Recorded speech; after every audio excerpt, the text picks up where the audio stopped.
আসলে আমরা অনেকেই ইটের ঘরে থাকি, ইটের দালান দেখছেন, কখনো ইট বানানো দেখছেন কিনা? আসলে এখানে এই মামাদের যে কষ্টগুলো বা সারাদিন পরিশ্রম করে, আসলে তাদের কাছ থেকে আমি কিছু কথা শুনবো। ইট বানাতে কী কী লাগে এবং আসলে মানে তারা কতক্ষণ ধরে আসে, কয়টার সময় আসে। মামা আসেন তো, একজন আসেন, সামনে আসেন। আসলে কেমন আছেন? ভালো আছেন না? এই ইটের ভাটাতে আপনারা কয়টার সময় আসেন? সকাল 12:30 সময় ওঠেন না?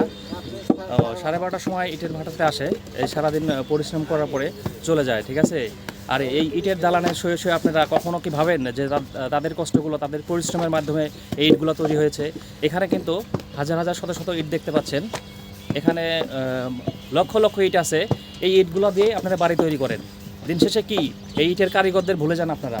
এখানে কিন্তু যেভাবে ইটের কারিগররা পরিশ্রম করতেছে, এটা কিন্তু আমাদের পক্ষে, আপনাদের পক্ষে সম্ভব না। মামা ঠিক আছে না? অবশ্যই ঠিক আছে না? ঠিক আছে। দিন কয়শো ইট বানাতে পারেন আপনি? 3032 আর কি। 3032 ইট, এটা একটা ইটের কারিগর তৈরি করে। পারিশ্রমিক পান কত দিন? নাই মানে ইটের উপরে নির্ভর করে না? ও, ইটের উপরে নির্ভর করে কাজগুলো। তা আসলে কি মামাদের কষ্টগুলো থাকলেও কিন্তু সুখ আছে। আপনারা যারা লাখ লাখ টাকা ইনকাম করেন, আপনাদের মাঝে সুখ নেই। আপনারা ঠিকমতো খাইতে পারেন না, আপনাদের ডায়াবেটিস, আপনাদের এই সমস্যা সেই সমস্যা, আপনারা হাঁটতে পারেন না, সকালে উঠে দৌড়াইতে হয়। আর মামাদের দৌড়ানো লাগে, সারাদিন দৌড়ে বাদ থাকে, দৌড়াইতে হয়। শরীরে কোনো সমস্যা আছে? দৌড়াইলে কি আপনাদের শরীরে সমস্যা আছে? না না, সমস্যা নাই। শহরের মানুষ কিন্তু এটা কোনো মতেই কাজ করতে পারবে না। তাদের শরীরে যদি একটু দৌড়ায় হাঁপায় যায়, ঠিক আছে না মামা? হ্যাঁ, হাঁপায় যায়। তো আসলে কি সবার জন্য দোয়া করবেন।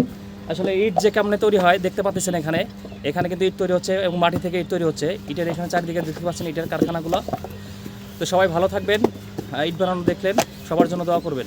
আল্লাহ হাফেজ।